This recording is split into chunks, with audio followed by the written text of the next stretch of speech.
I mean, I know you just met me and everything, but like one of the things you'll never have to wonder if I'm telling you the truth or not, because if there's something on my mind, I'm just gonna tell you. That's fair. And I feel like a lot of people can't handle that. No, I can definitely handle that. Yeah. So like some people are like, "Oh my god," and it's like.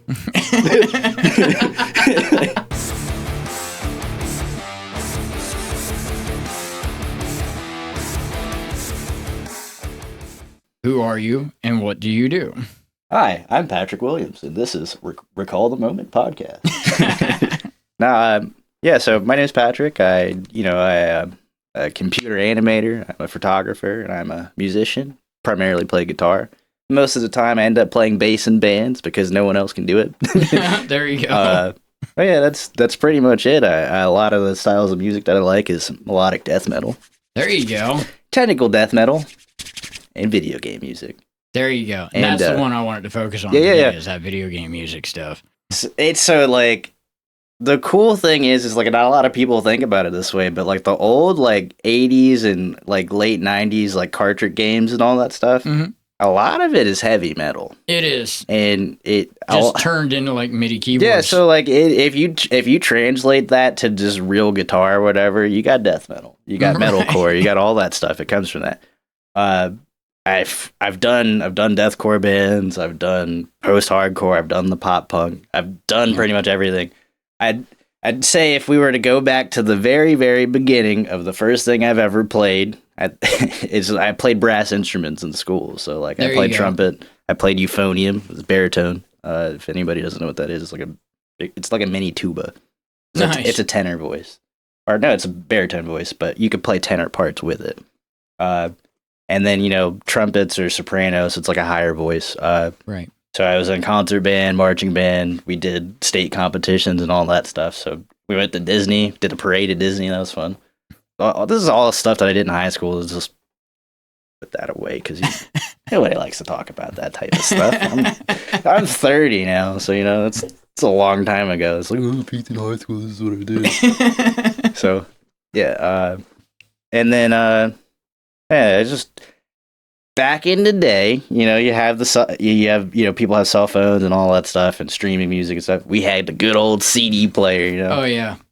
I still got a CD burner. My daughter just asked recently for Christmas a CD player. Mm-hmm. So now she's going in and learning all about like the old tech and stuff. And when she was like, "Man, I don't want to spend for this or buy a whole CD or do this." And I was like, "Well, I have a burner. Just tell me what you want. We'll Amazon it, and then I'll burn you a disc of it." She's like, "Wait, what do you mean?" She didn't understand what the concept of burning a CD was. I feel like that's kind of like us if our parents were like, "I remember when I had an 8-track when I was a kid." Very true. Cassette tape or whatever is just our version of it, which is a sign of the times. I had to spend a couple days teaching her how to burn a CD. Mm-hmm. She was excited about it. She loved it. So. Yeah. And then VHS tapes. Yeah. Oh man, I used to love VHS tapes, dude.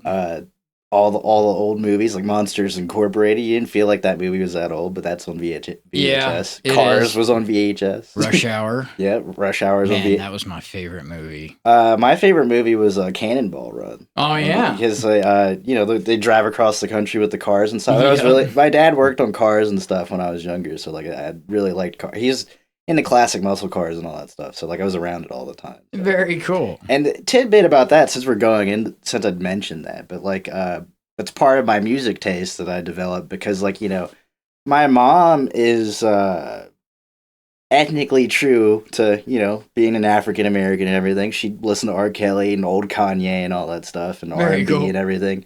And then you go to the garage, my dad's like listening to like Pink and like Metallica and stuff. And my mom's like, "I can't stand that music he's listening to." And my dad, I'm like, "Right on, Dad, this is sick." So, we're listening to the Police and like Blue Oyster Cult and stuff. Oh, yeah. So it's like, that helped. I had a good taste of everything, if that makes any sense. So you kind of get the groove from my mom's side and get the rock from my dad's side. And I think one of his favorite genres is funk. So he likes the bass guitar. So, funk has a lot of good bass melodies and stuff. So like I had a good taste of everything. My dad really did listen to everything. So very cool. Sick, yeah.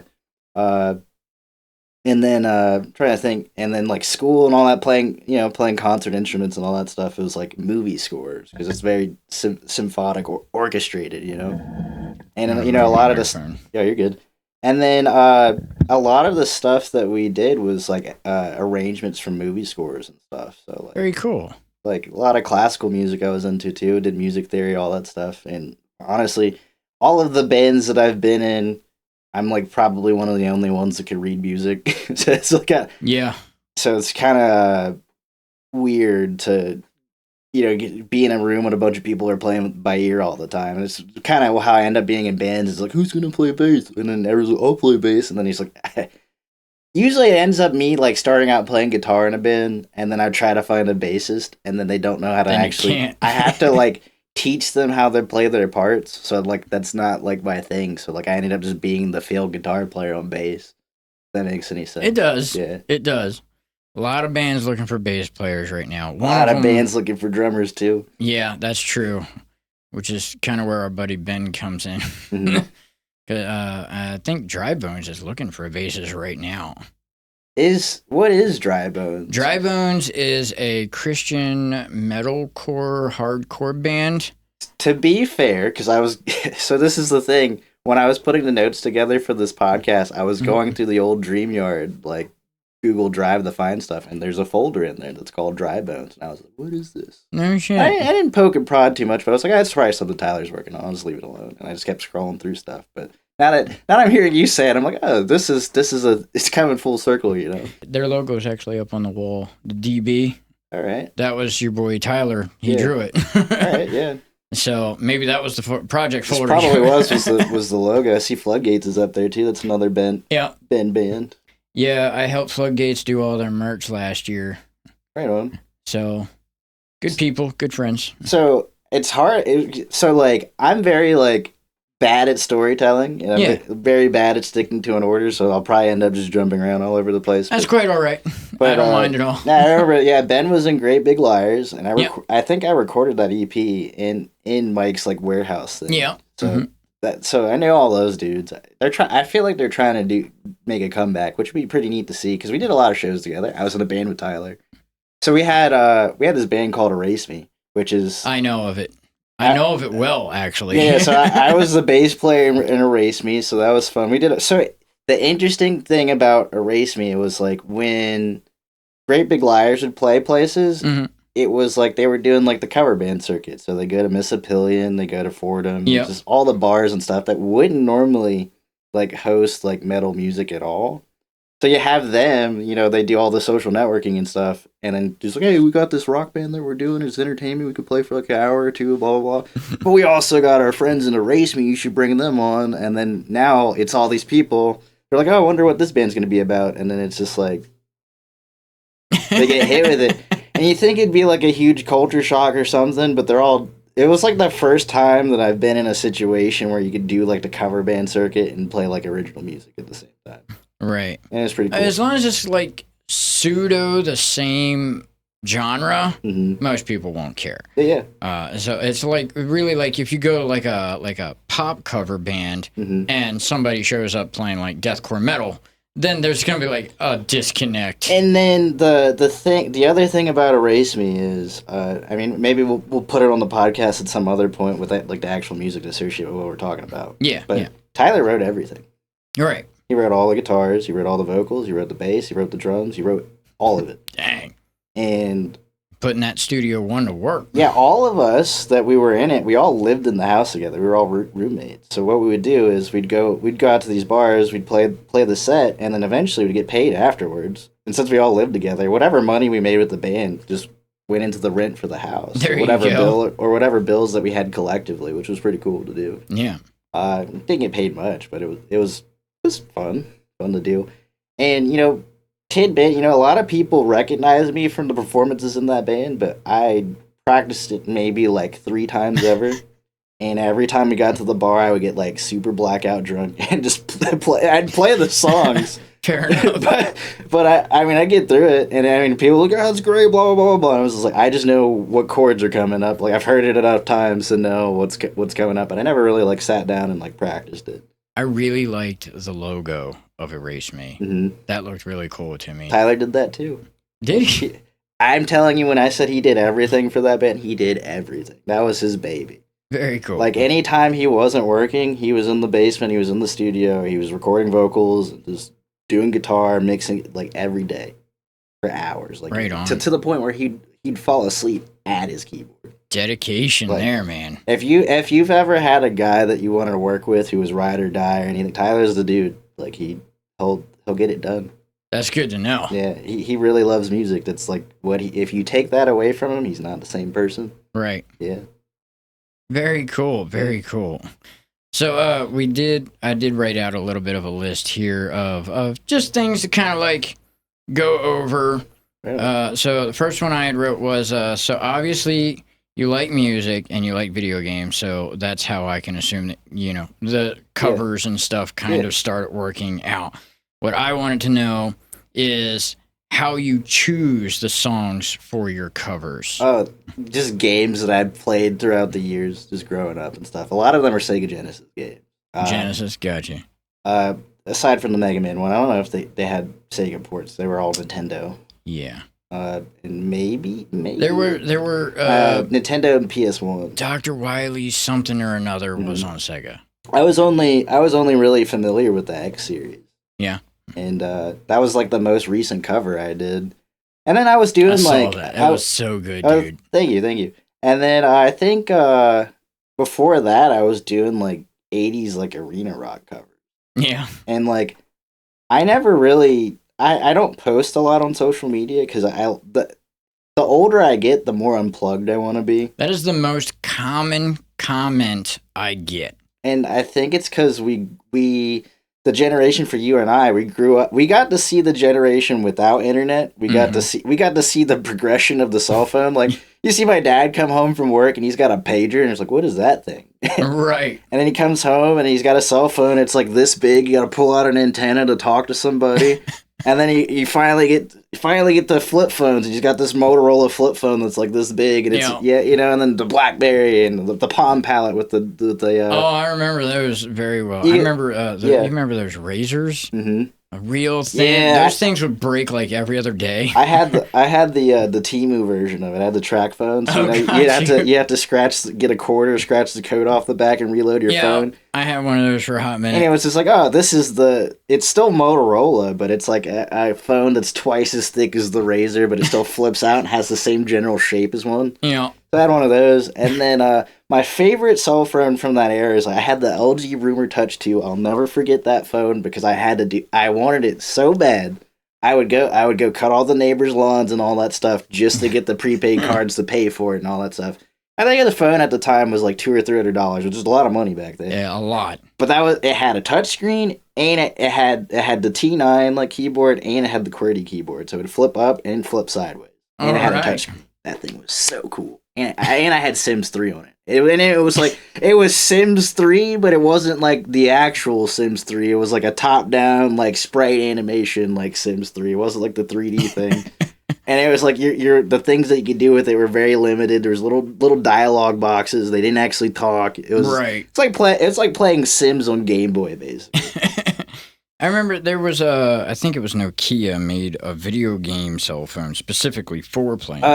Was it the N-Gage? I think it was shaped like a Game Boy Advance and kind of like a Steam Deck put together, but way more primitive. It did not do well in the market. Yeah. At all. I remember seeing those. I think a couple kids at school had them, and I thought they were so cool for having it. But like I think back when I was.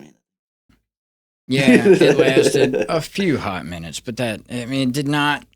It wasn't great at video games, and it wasn't great at phone calls, so it was kind of like the meh of both worlds. Yeah.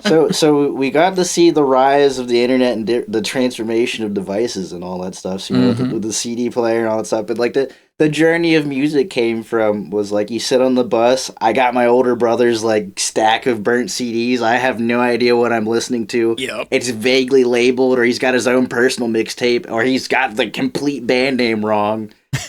And I'm thinking I'm listening to like Blue Oyster Cult, and it's actually Yes. Like, like I didn't know this shit's all fucked up. But like he had like by the time I got his CD collection, he had like 4 or 5 different Killswitch Engage CDs, and that's kind of where it was like Linkin Park, Atreyu, and Killswitch Engage, and that was like the only 3 things I could listen to. That was my jam, dude. And, I love that music. And then, you know, me and my buddies, we get on the bus, and then it would be like, all right, well, I got this one headphone, I got this headphone. We'd sit next to each other, and he's like, and you'd only get the left or the right side. Earbuds, yep. And that would work at the time in like elementary school, because I'm listening to like Blink-182 and like Linkin Park and stuff. They don't separate their sides for the melodies and stuff. But when I started listening to harder music like metalcore and all that stuff, like All That Remains, I was like, me and my buddy Edwin, that was like, we were best buds. We've been friends since the third grade. Like that was like our thing. But we'd sit on the bus next to each other. You'd have one headphone, I'd have this headphone.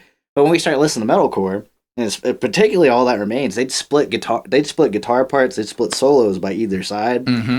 So I get to the point where it's just like, I'm only hearing one side of the guitar, he's only hearing one side of the guitar, but you have a more intimate relationship with the music that way. Because, all right, so in the morning on the way to school, I'll listen to the left guitar and you listen to the right guitar on this, and then we come back, we'll swap sides and we'll listen to it again. And in a weird way, it made you way more familiar with the music than you would have if you just had both. Right. So, do you think there's a disconnect now between because like we would all listen to the same stuff, like so like Atreyu is familiar to me, All That Remains is familiar to me. If you're an older cat, you're disconnect between like, because we don't listen to the same stuff anymore. Yeah, like there's so much stuff. There's a lot of shit out there now. It's crazy. There's probably is a disconnect, but like if the band is good, it's gonna be universally known no matter who it is. That's true. Good, better. Sleep Token. That's the one to talk about. I'm not gonna lie, and I don't know what your opinion of them is. But I don't really care for it. So, and it's very unpopular. Anytime I've said that, like to like a legit fan of Sleep Token, they're like, "What the fuck is wrong with you, man?" Blah blah. Yeah. So this is. I'm gonna be candid. I don't really care. Yeah. Okay. So there's a lot of people that are out there that just talk just to have an opinion. Yeah. And they don't have a body of work to follow any of the stuff that they're saying. They're just saying whatever, just a virtue signal or just to be a part of a group or anything. I feel like to a certain extent that Sleep Token is one of them. Mm-hmm. And then on the other side of the coin, I feel like the fans that argue back, if you say, "Oh man, Sleep Token isn't really my thing," you're like, "Oh, you're just a hater," blah blah blah blah. We're that to them. Yeah. And it's that's like fair. It's nothing personal. It's like everybody has their own music taste and everything. But I feel like some people who get butthurt about that stuff, they're just the type of person that just have to have an opinion.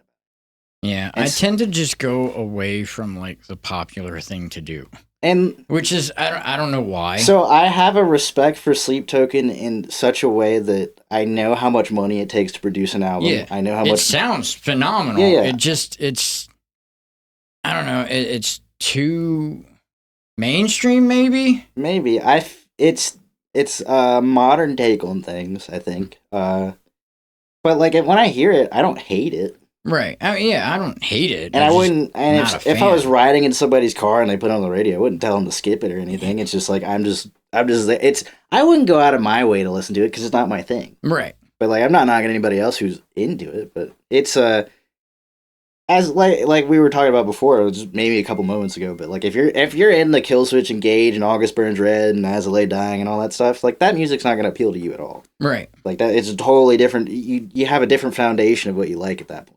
And then, you know, people's opinions and taste can develop over time, but I never lean towards Sleep Token.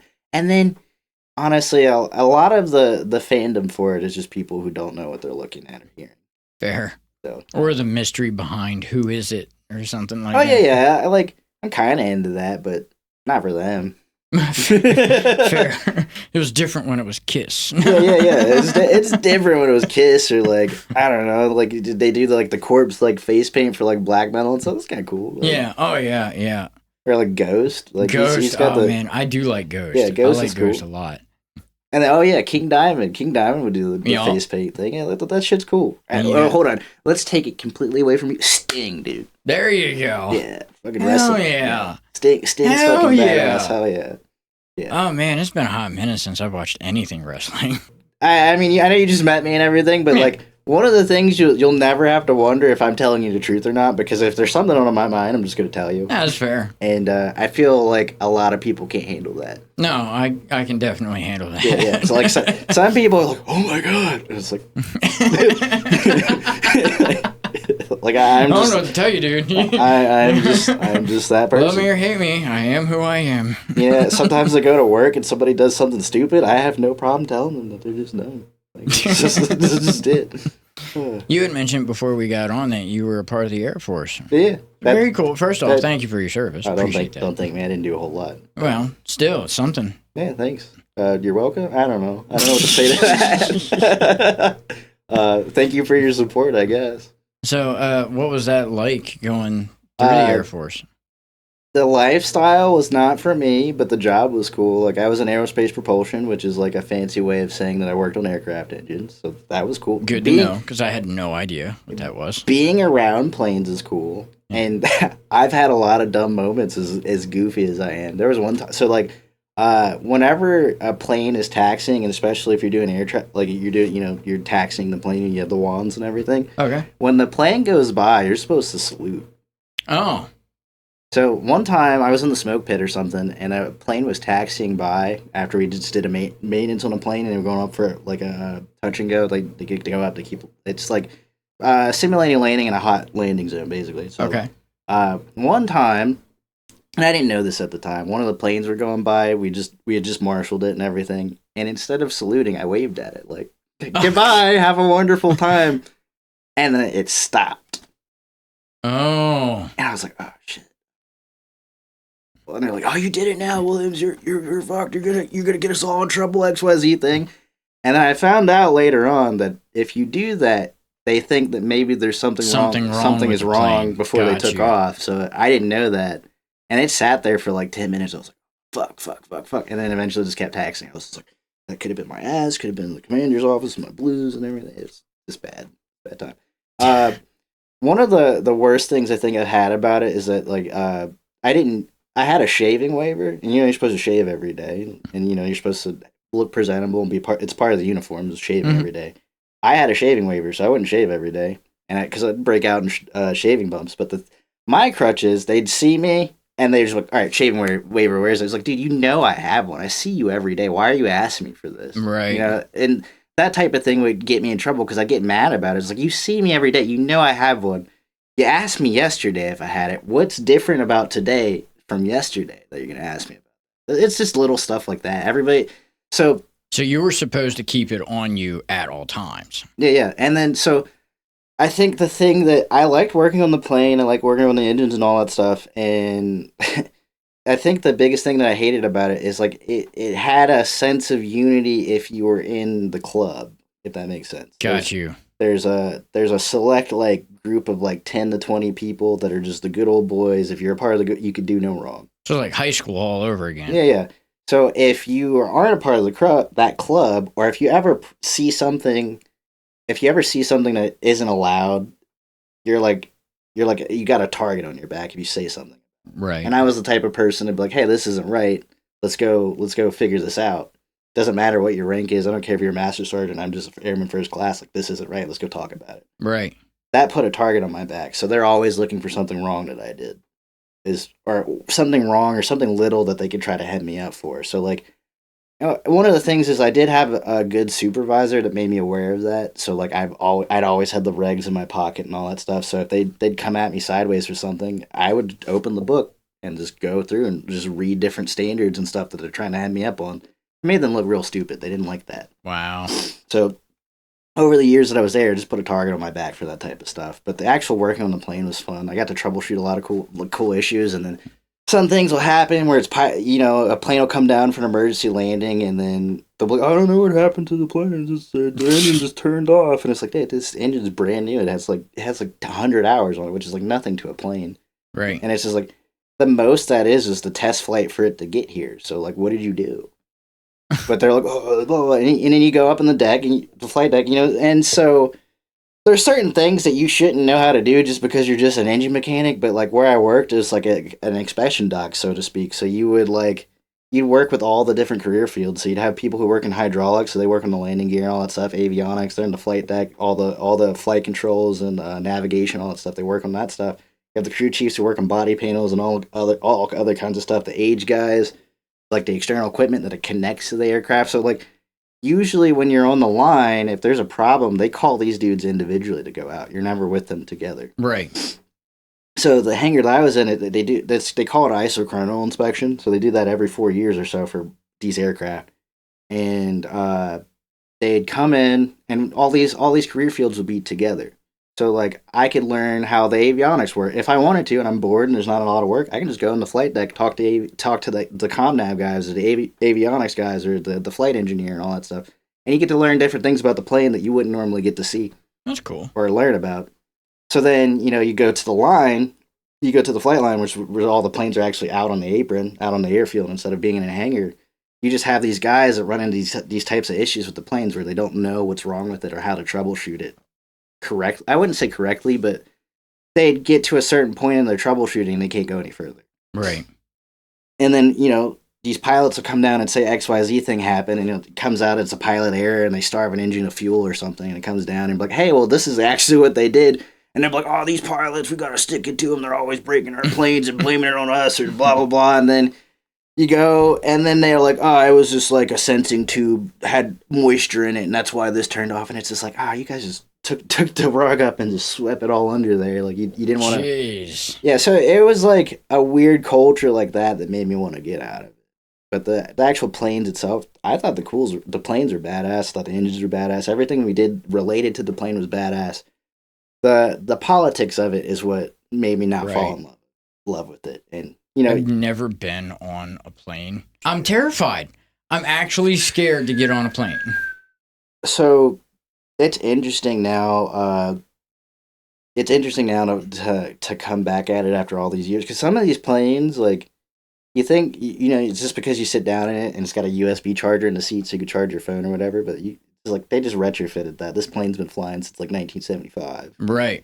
And so like instead of like cars, there's a new model every year. They don't make new models of these planes. They just keep gutting them and putting new shit in them. Before you do continue, that red dot is still on, right? Yep. Okay, cool. So no like, Dutchman issues here. No Dutchman issues here. It's just us. But yeah, so like. Yeah, like that's what made me want to disconnect, and not that specifically, but like just a culmination. The idea of it, like the way humanity is kind of acting right now. Yeah, so yeah, I get that. I feel that. So I have social media accounts and all that stuff. So like this podcast will come out and I'll watch it, and you might have other episodes. I may have watched snippets of it, but if you don't see me like it or any posts or anything, it's not personal. I'm just not on there. I'm not offended. Yeah, and some people do. Some people do get offended. I message you on Facebook and you just didn't see it. No, it's usually not that big of a bother. I generally I might get a little butthurt if I worked really hard with a band and then they don't share it on their side. We did this together. Yeah. So I might, at that point, I sometimes do man, you could have. Yeah, I wouldn't do that to hit you. The button. I wouldn't do that to this. We we're building rapport and all that stuff. Yeah, that's different, and that's mainly the reason why I have the socials is to keep up with certain people that I want to talk to. Exactly. And if I do have a music project, I can post it and share it, or whatever. Yeah. If I do something musically, I can share it and still keep up with people. And the big thing that not a lot of people know is that the algorithm pays you for that. Mm-hmm. Not actually pays you monetarily, but if you post all the time, it's only going to show you to the people that interact with your content all the time. But if you haven't posted for a couple months and you post, people get the notification like, hey, Pat hasn't posted in a while. Check this out. I recently had this discussion with one of the bands. I was like, should we wait? Yeah. So I'll post a video on Facebook of me playing guitar, do a cover or something. And I'll get anywhere between 50 to 100 likes. And it's not because I promote it or anything. It's just because I don't post that often. Yeah, that's good. Yeah. TikTok does not work the same as that does. No, TikTok is kind of weird. I've always said that once this is done, once Recall the Podcast or Recall the Moment is done, I'm just off of Facebook. Oh, yeah. In general. I mean, to be honest with you, that's literally just my strategy is just to not be on there at all. Just to post what I need to post and get out. Yeah, because I find myself, I'm only on there if I need to be on there now. And 90% of that is The podcast. And I'm trying to remember how we got on this, but it's because we're that generation that's in between. I feel like the reason why a lot of us want to unplug is because we saw it developed into what it is now. It was a romantic thing at first. It was like, I could talk to my friends and they instantly get my message instead of sending them a text and they'd wait 15 minutes before they receive it. Like, this is crazy. I can pick a snippet as Sorry. And then here's the other crazy thing is that we used to like pay for ringtones. I need 50 Cent as my ringtone or whatever. I remember. And now it's like, oh, my phone's ringing out loud. What do I do? I'm making a scene in public. My phone's ringing. Oh, God. See, you would think it would make everything a lot easier too, and like that's kind of like back in the day, my vision for the internet is like, okay, if me and my buddies want to get together and have a game night, we have to make time and find a way to get together and have a game night. But right now, with all the technology that we have, I don't hear a phone ring ever. If I do get a video chat, it's because I forced it and I had to have a schedule for a month out. So, I mean, like, it's not helping anybody actually, like, communicate anything except for a text message. Like, you don't see anyone doing anything other than, and if it rings, if someone's phone rings, they'll be like, oh, they should have texted me. I would have answered. Yeah. It's reducing the connection. People don't know how to be social with each other anymore. People don't know how to be social, even for a video chat. You would think it would be the thing that gets us together. It's like, even if we can't be in the same room, even if we're not in the same time zone, I can see you in person and have a conversation with you. No one wants to do it. No one. That's it. And they refuse to even answer their phone. I'm kind of getting a little pissy about it now. You're good. But they refuse to even answer their phone. It's like, you have all this technology. If I try to call you, you're like, the disrespect of you calling me. I 100% prefer a phone call over a text. Same. Every single time. And see, if I can help it, I prefer a video chat. Just because, I mean, I can see the person's face. And, like, we can kind of get mannerisms that, like, sometimes you just lose out of context. Or text, like, you say something sarcastic, somebody might actually take it the wrong way. Like, you're being insulting. It's like, yeah, I've had that happen. Yeah. Because I sound like a dick, but I'm really just trying to be funny sometimes. It's part of being as old as we are, I think. Yeah. And I feel... Maybe that's what it is. Maybe they lost their humor. I feel really bad for the youth that's coming up, because there's a lot of kids that, like, instead of... there's a lot of kids that beg for attention from their parents, and they're like, here's this iPad, go fuck off. That's true.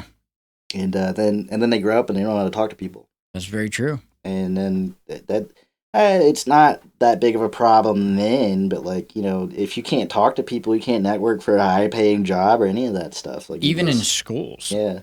So, like, my kids are homeschooled, and I'm not going to say the area just because it's live on any internet and stuff like that. But right on. But the school that they were in, my daughter, nobody was talking anyway. Yeah. They would all sit there and they would do the work that the teacher gave them, but any break they had, everyone had their phones out. Everyone was on their phones. And my daughter had gotten to the point where it was like, there's no sense in even trying to make a friend because nobody wants to talk. Yeah. It's a weird path that we're on. Yeah. I wouldn't say that it's like the worst thing that's coming down, but like it's scary to think about the negative effects that could associate with it. Oh, absolutely. Even in driver's ed, my daughter went through it last year. Yeah. No one talked to each other. Yeah. She was like, I had 2 or 3 people next to me. I'm trying to, hey, what's your name? Yeah. How are you? Can I get a number? Yeah. Nothing. Well, and then, that happens, but it's just like, some people can't drive can't hit a stoplight without checking their phone. Like, that's true. If you're checking your navigation, you could have stopped the sentence at "can't drive," and I would have still agreed with you. Yeah, there's a lot of people can't drive, and they have driver's assist that like keep you in the road and keep your distance from other cars in front of you for you now. And it's just like we wouldn't need any of that stuff. Or honestly, I know that stuff has a margin of error with it, so it's just like, why are you relying on that? And people just sitting there and texting on their phone, the car's driving for them. Fully trusting our technological gods here. Yeah, all it takes is a bad glare in front of whatever camera's driving that. It's very true. Or something in the road that you're not paying attention to that it can't. Or it doesn't recognize. Yeah.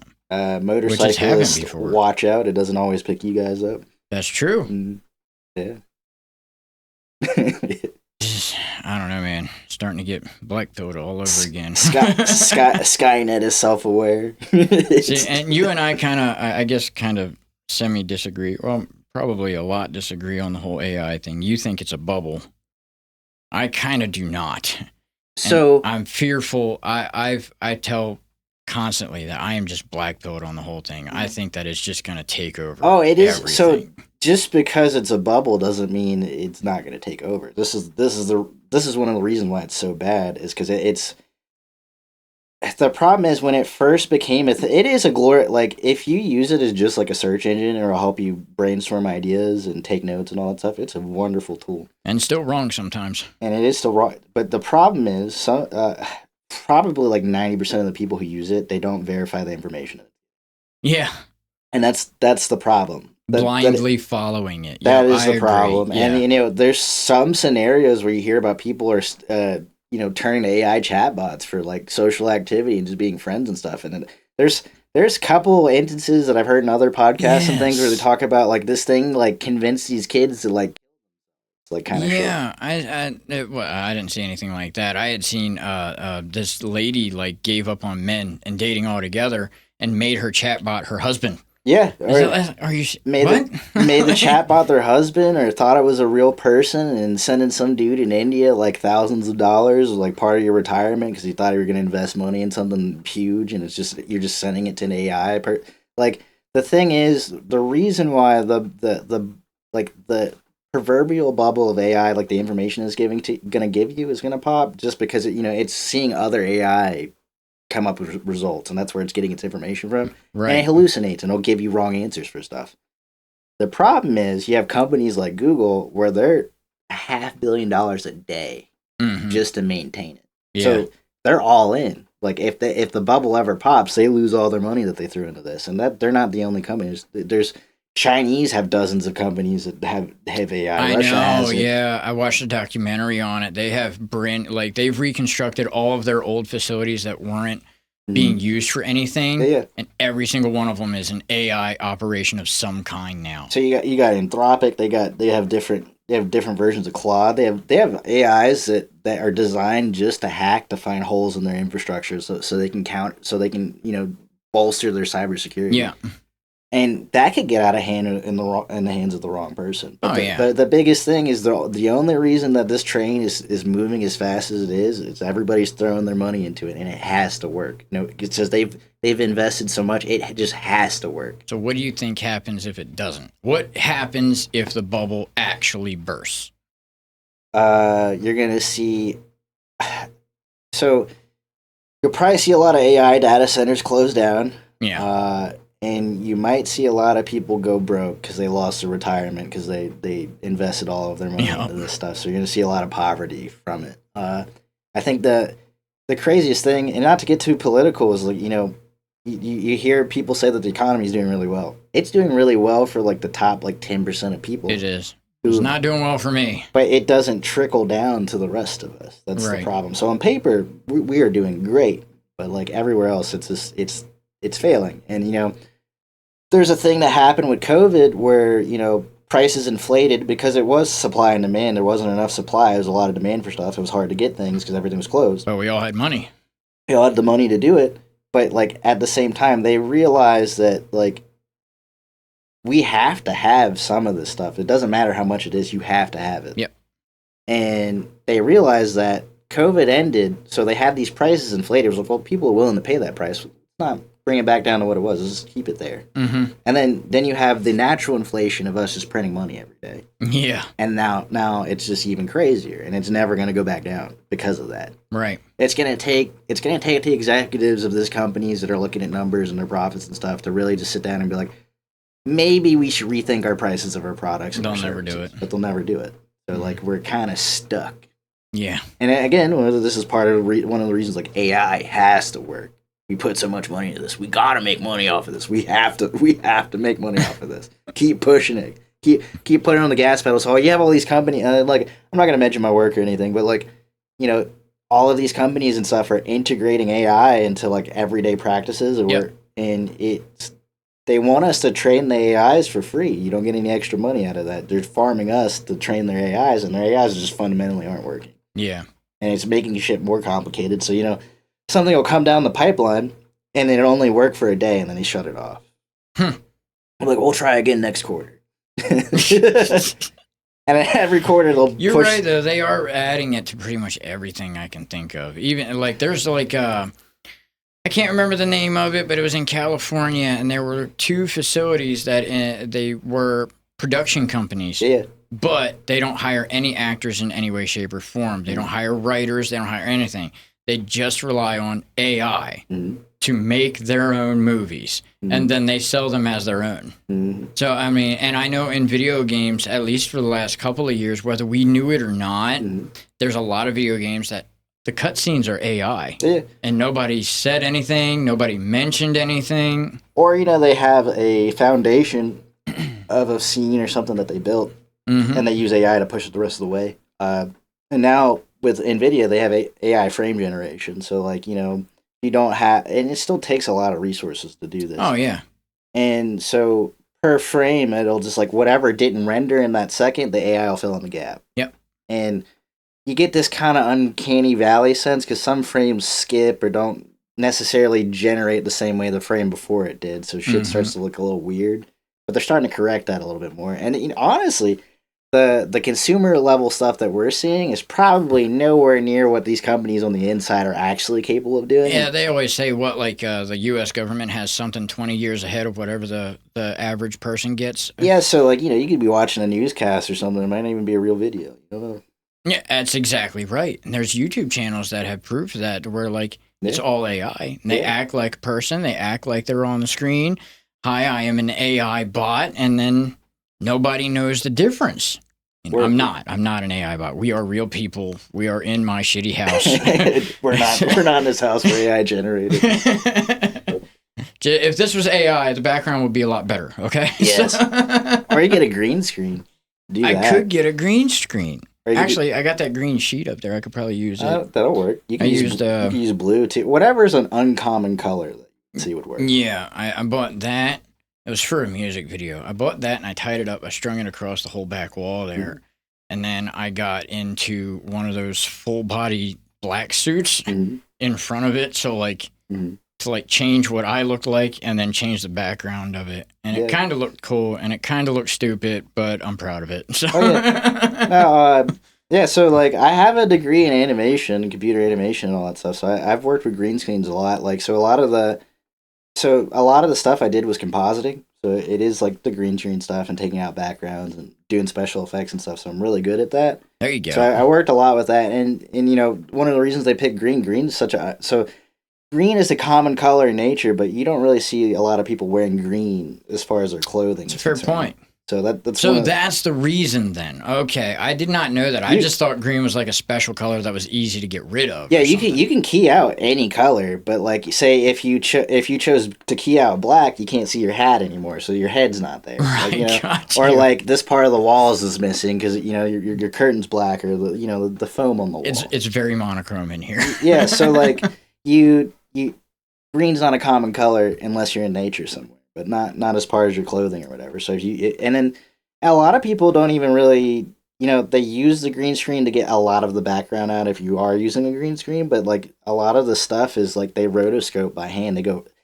What they do is they go frame by frame, like the thousands of frames that are frame by frame. And they had to have a whole department of like 10 people that would be like, wow. Hey, we're going to pick frame one between like 8,000 and you do 8 between 16,000. There's a team of people in each one until you can comp it all together. Wow. And there's some stuff that happen in movies that they can't comp out with a green screen or whatever. So like, they have if you're a superhero or you're in Spider-Man, you got to jump and they have the cables and stuff on you. You can't just key that out. Right. So you got to go frame by frame and take it out. And then, if you don't do it the exact way, and this is one of the things where AI kind of fails in this, if you don't do it the exact way for every frame, same way every frame, stuff starts to look weird in the back because it's almost like a skipping frame, so to speak. But we call that artifacts. Yeah. I haven't been in the game in a long time. It's probably been like 3 or 4 years now. But all I'm using is Canva and CapCut. So I used to use this program called Nuke. It's kind of like After Effects, where you could do all the same stuff in After Effects. So After Effects in Premiere and all that stuff to do that type of editing, it's layer based. So like kind of how like Photoshop is, you cut a layer and you can put them in front of each other, and you can work in a 3D space. So what they do in like After Effects is like they put everything in a 3D space. So like they'll cut you out of a frame and say you're just a person, and you could separate yourself. Like if you looked at it from the side, you could see the cards separated from each other. Got you. And that's how they do it. But with Nuke, it's node based. So like it's like these little nodes that like if you looked at it's like a graph, and you'd have like a parameter that has different settings and stuff, and it's like a little web. It's like a little web, and you can connect the different modules together, and that's how that works. Very cool. But like After Effects, it's like you're working in Photoshop, but it can move. If that makes any sense per frame. Sort of, yes. Yeah. I'm not usually very like video savvy when it comes to the editing process and stuff.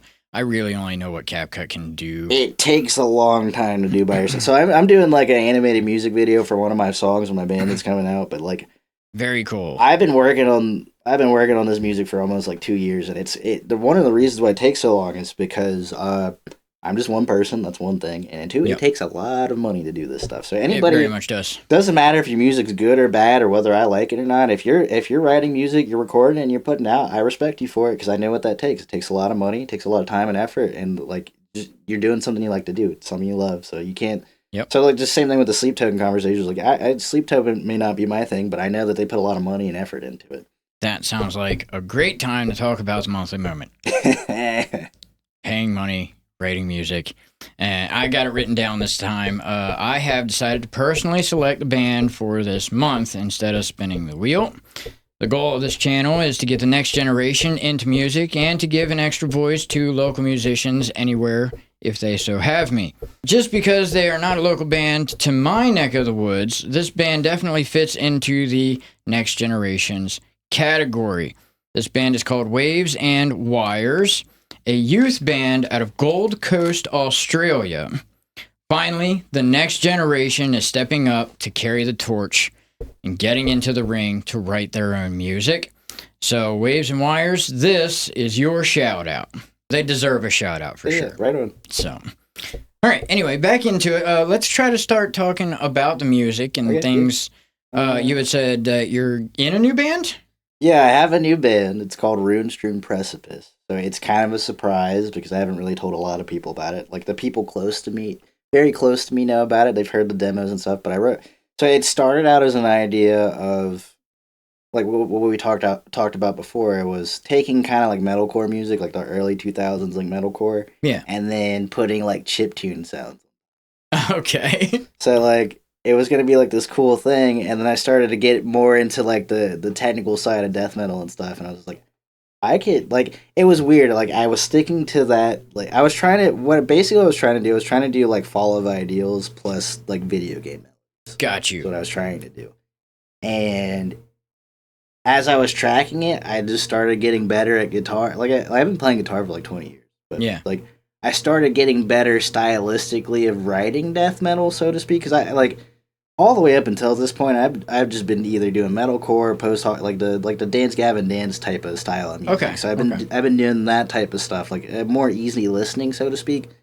I hadn't really, and I did deathcore for a while. I love like deathcore's cool. It has a time and a place, but like, how many times can you hear a breakdown and have it not sound like a billion other breakdowns you've heard? That's true. And that's my only qualm with deathcore. And then it's kind of got a bad social rep because there's a lot of sweaty people out there to do weird stuff. Yeah, so, you're not wrong. Not wrong. The deathcore moments, if you will. that happens a lot. So I got out of that. But I started doing this more technical music. And it was supposed to be a 5-song EP. And the people I got involved to help me write it was like, what if we just kept going? What if we just made a whole album? Oh, yeah. And then so it went from 5 to 10 songs. And actually, technically 11, because there's an intro interlude. It's like, so it's still part of one song, but I kind of split the intro, so if you want to skip it, you can skip it, and you wouldn't skip the whole song. Got you. So it's still technically 10. Actually, technically 9 songs, but there's 2 of them.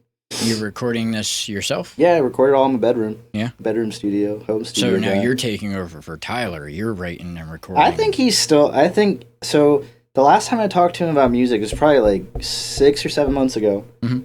he was doing Erase Me still, but it was under a different name. Yeah. And you know, I don't want to speak for him too much, and he could say this on his own if he ever comes on here. But like it was the lyrics, the name of the song, and all that stuff. That was for a time in his life, and right. We were all talking about like when we all moved and went separate ways because like the house basically what happened, like we had this thing going, but the house we were living in, the landlord sold the house we were still living in it, so they only gave us 60 days to move out. So we all had to find our own places to go. That does happen. And you know, we were kind of like we were all living together, and this was how the music was together. It was like us as a unit living. Basically, outside of Tyler, we were just kind of like hired musicians to play what he wrote. Right. But it was that's a lot of bands, though. That's how a lot of bands operate. And it was a sign of the times for him where he was at in his life, the lyric content, the name of the band, and all that stuff. But he has a family now. He's got 2 kids. He's got one on the way. So like he wanted to change the content of it. So in essence, it still is Erase Me, but it's not Erase Me is kind of like an emo name, you know. But it's not. It's something more. I think he went back. It's a cool name, though. Yeah, he went back. I think it might be called Anasela again, which was like his first band that he ever made for himself with a group of friends. So it's Anasela. I think it's Anasela. It could be a different. So we live next to a fire hall. No, you're good. I thought it was like a soundboard thing. I was like, oh, what? No, I promise it's not me. I live next to a fire hall. Oh, so good. The siren's going to go off for a minute, and we're going to take a short little intermission while that goes off. There's also a possibility of a train. I live next to train tracks as well. Everybody goes through a PA now on shows and stages and stuff. Yeah. Rarely do I ever see like amplifiers on a stage. Mm-hmm. Yeah. I still like to have a stage volume.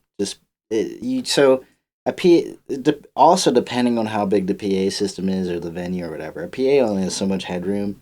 And to me, if you're running tracks or any of that stuff, you want as much headroom as possible. And if you're gonna waste that on mic, I'd say like if you mic drums, you could mic the kick and the snare. The cymbals are gonna be loud enough anyway to cut through anything. To be honest with you, depending on how big the venue is. No matter how big the venue is. And I mean, yeah, same thing with guitars. Like it's convenient to just plug in and just go, but like I think if you're gonna go that route, the best way to do it is to have a little bit of both. Either mic your amp that's behind you, so you have stage volume, and then you have a little bit coming through the PA, and you have the biggest thing is your vocals get drowned out by everything that's coming through the PA or distorts or whatever. If they're not a good sound person, which you will run into that 90% of the time if you play at a certain level.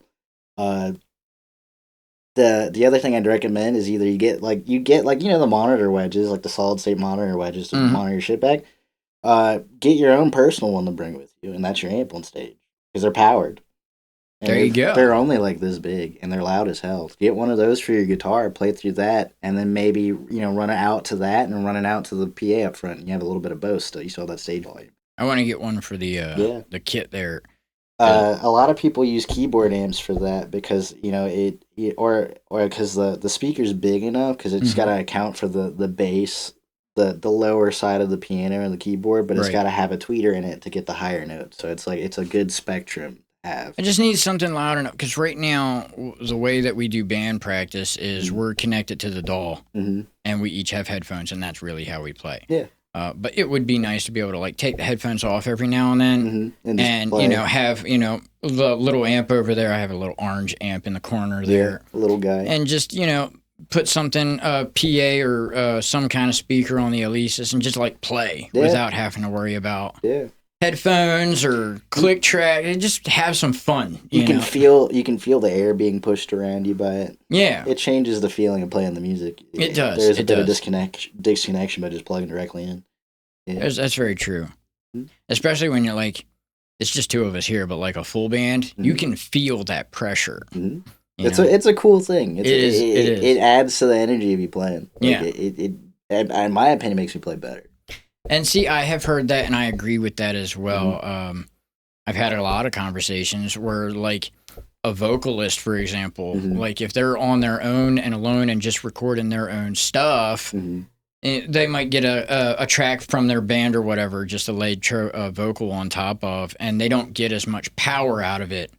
But if they're in, like, a band practice setting, they'll like that energy with everybody like goating them on, and you know, everyone else is really tight and it's sounding really good. Like that'll get them to like get that extra mile out of their voice and stuff. So I think that's kind of actually really cool. Yeah, that's the move. Getting that air pushed around you. Yeah, having the feel of just playing off everybody's cool too. Yeah, and I do that a lot. Like in recording, like back here, if I have a buddy sitting here and working the DAW while I'm doing the vocals, like just them, like, you know, come on, man, let's get that one more good take out of you. And then, you know, that is kind of like the difference between like somebody just reading their lyrics and then trying to perform it in there, and then having somebody like direct you and be like, hey man, like wasn't quite it, like do this again, or like more feel this time. Like everything you're mentioning, like just being directed, like that element helps with the quality of the performance that Absolutely. You're capturing.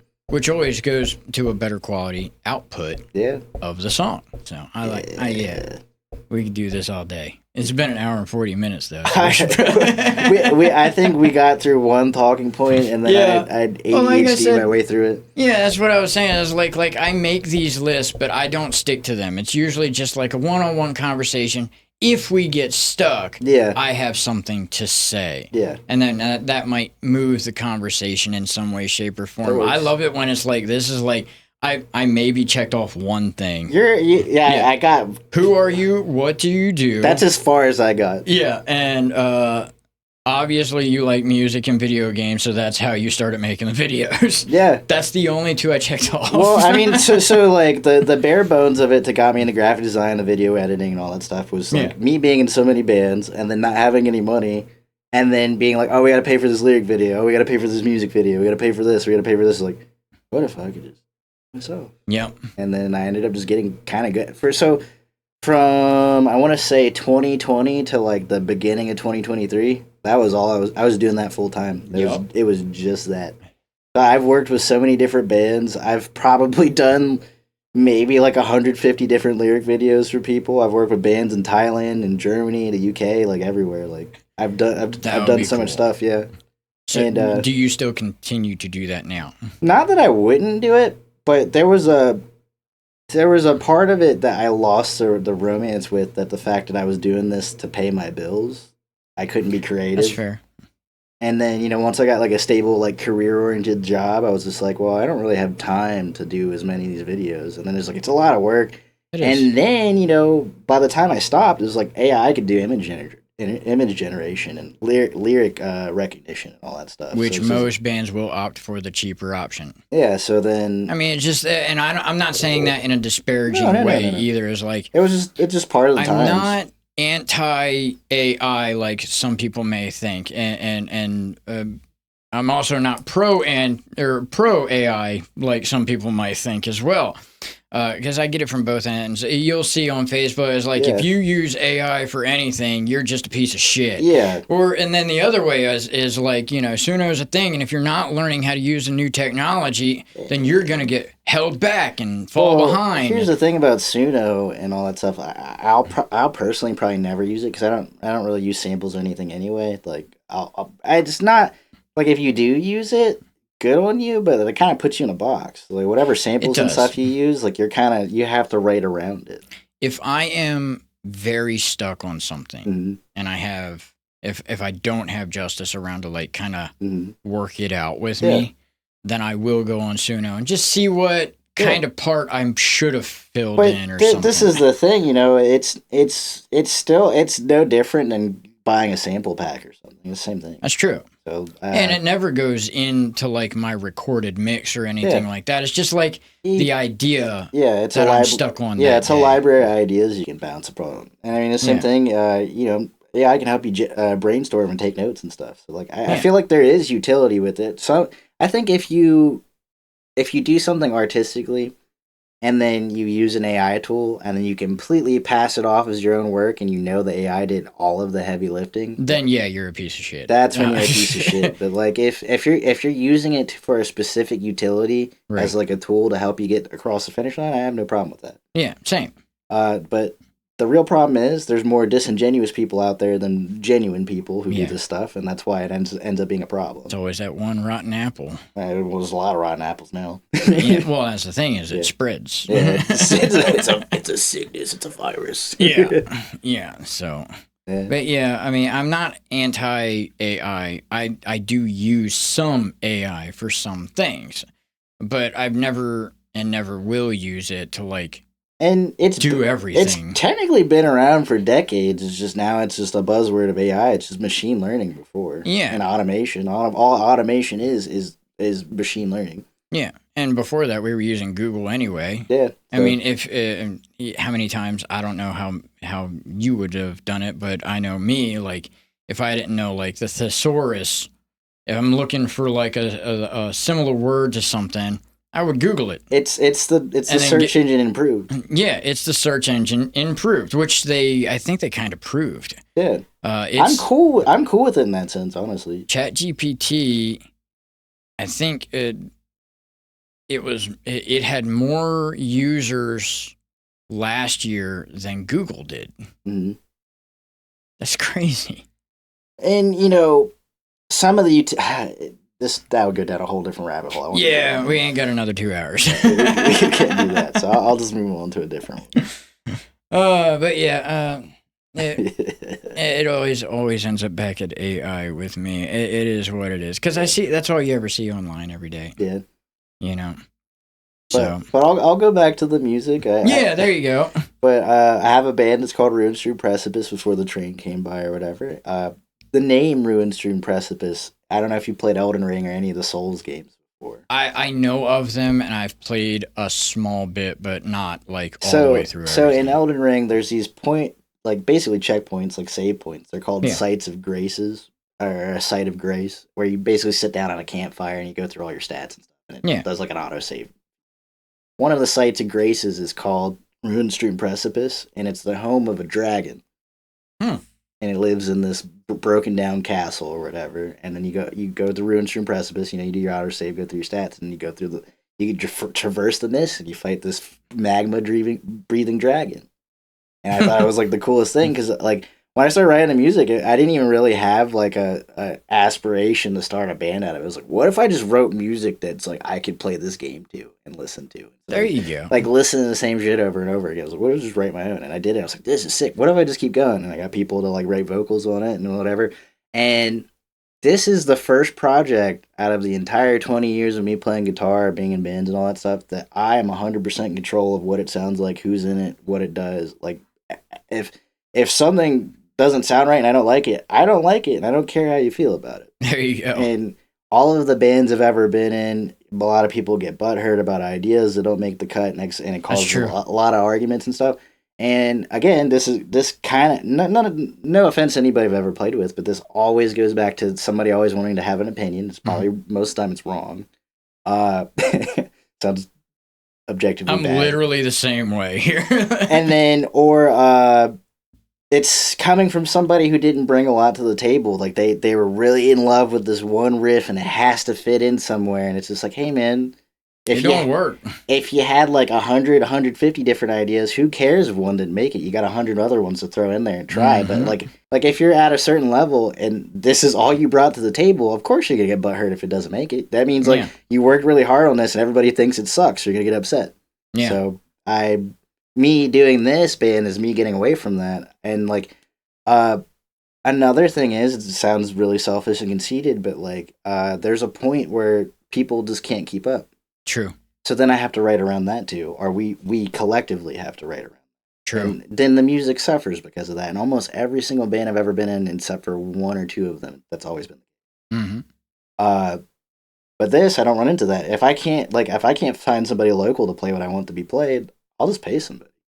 They have a high pedigree of playing, and yeah, it's going to be some money up front, but the end product is worth it. Like my drummer for this band, he's from Brazil. He lives in Brazil. We work remotely with each other. We write songs remotely, like back and forth. I talk to him on Telegram all the time. We send ideas back and forth and stuff.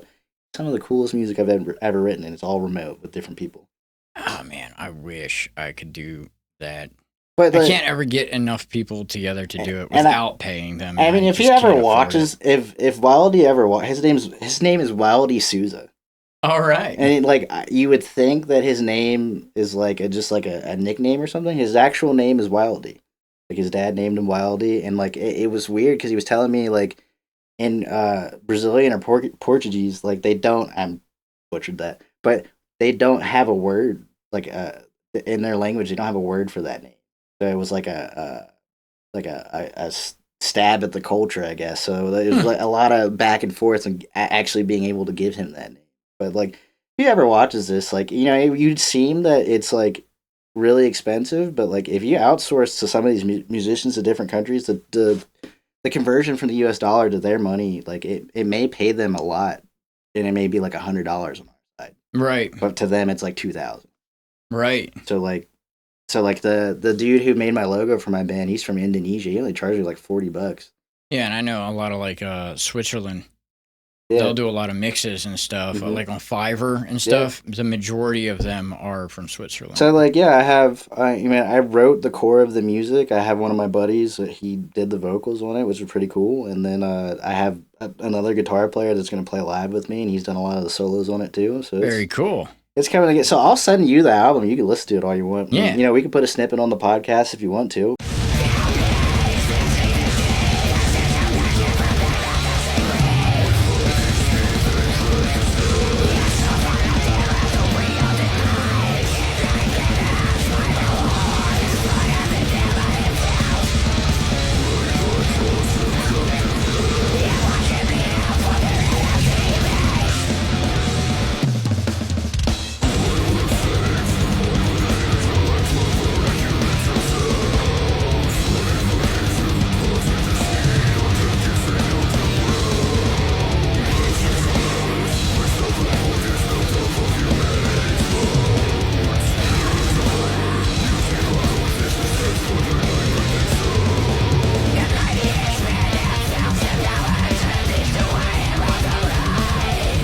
But it's my pride and joy. I've been working on it.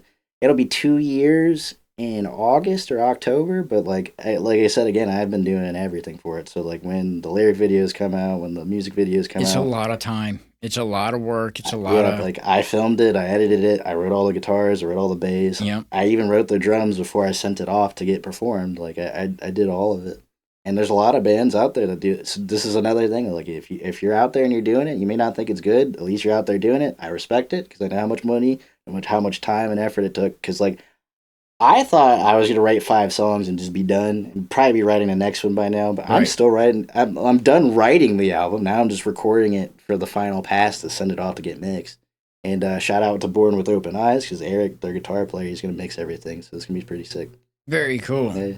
Do you have a kind of rough date on when something like that might come out? I'm hoping for the end of the summer, maybe mid-fall. We're on our 3rd song of being final tracked. All the drums are done except for one song, so that's cool. They're all live drums. It's pretty sick. Okay, so it's also rare. Yeah, and you know it adds. So this is the thing. I did a MIDI arrangement for all the songs, and if you heard the 2 different versions, like it's a night and day difference. It brings so much life into it, and you know, and this is the thing. All the musicians that I have involved in this project, I did have like the parts that I wrote and stuff, but when I go to record, I was like you're the vocalist. Like I don't care what you do. Like if you know, like if I could do vocals, I would have done it. So like you're the guy. I'm hiring you to do this, or you're the guy for this. So like, yeah, you can go back and say, hey, what do you think about this, or blah blah blah. But ultimately, I'm not going to tell you, oh, this sucks, or you should do this way. It's like, no, this is what you thought of in your head. This is what you thought was appropriate for this. So that's all you. You're the vocals. You're the guy. You're the professional. Like there you go. And the music is so much better because of that. Instead of everybody being like, "What if we did this? What if we did?" just let them work. And if they're not good at it, they're probably not the person you should be working with on your music. That's fair. And so now, like me doing that, like I have so much more musical freedom. If somebody hits me up to play guitar in their band or bass in their band, I don't like if they have bad ideas or something or whatever. I don't care. Like we're just playing music just to be around a bunch of friends or whatever. Like it's not it's not such a heated thing, or like there doesn't need to be so many creative different. Like I was saying, like some dude only brought one riff to the writing session, like, and they get butter. Like you don't run into that anymore. Right. Like, it's a very it gave me so much breathing. The things that made me jaded about playing music with people was that dynamic. It was just literally that. I think one of the favorite things about working in Recall the Moment is that Justice just sends me like a shit ton of the same kind of sounding riff, and then says, "Do whatever you want." Yeah, yeah. So like that's what he likes to do. He likes to write riffs, and a lot of times you'll get like maybe like a 10-minute file of just like the same thing. Kind of sounds the same, but kind of sounds different. Sometimes it's faster, slower, in there, different variations and stuff. And then he's just like, "You do you, go." Yeah. And then I kick in, I'll add some drums or vocals and like arrange it in a way. That's what makes it fun when you do it that way. It is so much better than just. I mean, there is a collection of ideas there, and it's not to say that it doesn't work if you get 5 dudes in a room and jam something out. That happens all the time. It's but just, people butt heads. Yeah, but people butt heads all the time. It takes that element out of it. That's very true. Yeah. But if you got a good group of guys, you probably won't run into that very often. It doesn't really matter that much. But unfortunately, but then you got to get through the hurdles of finding 5 people that actually want to do it. And that's the problem, because around here there isn't enough. There's a lot of people that play music, but there isn't enough people at a high level to do it. Yeah. So it's like, or availability. Yeah, all that stuff. Yeah, all that stuff. But same thing with the recording of it. You like, oh well, how I get this guy that I fucking hired in Brazil to look, I can find a guy in New Jersey who's really good at metal drums and fucking come down and play. You know what I mean? Like, yeah. It's a little bit extra money, or you have to pay for his gas or whatever. But the essence of the music is still there, because you could. I think this is the thing with a lot of musicians around here. They feel like they're stuck in a box with the people that they have here. And it's like their bands could be so much more if they didn't just play around the weakest link in their band, because you don't want to hurt somebody's feelings. You're not wrong. Well, they might keep them around just because they like them as a person, too. But that doesn't mean I can't be friends with these people if they're not in my band. That's true. Yeah, that's all. I feel like people take shit too personal. And this is the thing, like you'll never have to know if I'm lying to somebody. If something's on my mind, I'm just gonna tell you. Right. And it's like not a bad way to live. Yeah, well, some people can't handle honesty. Yeah. And that's a them problem. It's not a me problem. I'm not being malicious. I'm not coming at your throat or trying to like steal your soul or something. This is it is what it is. Like, if you don't like what I'm saying, then some modicum of what I'm saying is true, and you should probably work on that. Yeah, that's very true. Yeah. And one of the first things I learned working when I started doing the Recall the Moment stuff and going into some of the studios, one of the first pieces of advice I got was you have to be honest. Yeah. Just open up and say what you got to say. And if it's not good, then at least we know before it goes out. Yeah, and nothing's really permanent in the studio. Like, you could always go back and rework it. Or, absolutely. Yeah, it's. I don't know why people get nervous about it, too. Like, you could just do a different take. It's just, I don't know. It's like the mentality of it. Somebody's watching you. You know it's going to be, at least in that time frame, permanent. And I haven't always been this way. I'm 32 now. I've met so many people and hung out with so many different people, played music with so many different people. Now I just know what I'm willing to deal with and what I'm not willing to deal with. Right. Yeah. And, which comes with age. You become set in your ways. Certain things you like. That's why, like, our dads, for example, they listen to a certain type of music. Yep. It's because it was related or felt like the music they grew up with. It's because they adjusted to it. That's what they like, and now they're settled with it. Yeah. That is what it is. Where can people find you or your new band or your videos that you're making? Probably Instagram, because a lot of my lyric videos and stuff that are the good ones worth watching, I put them on my link tree. So, like, if you need me to do videos or stream videos or whatever, my examples of my work are there. Cool. Ruinstream Precipice is a cool name because nobody's used it yet. So all of the socials for Ruinstream Precipice are just Ruinstream Precipice.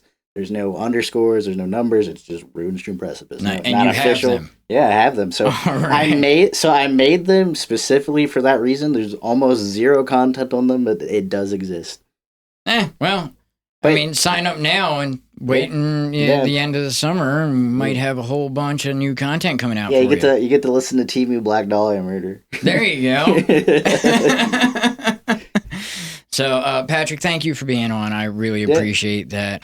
And as for the Recall the podcast stuff, we do a brand new episode of this show once a month. We put it out at the end of the month, and I've been putting out once a week highlight reels from previous episodes. So anybody who missed out on key parts of a previous episode can go check those out. And until next time, peace and love, y'all.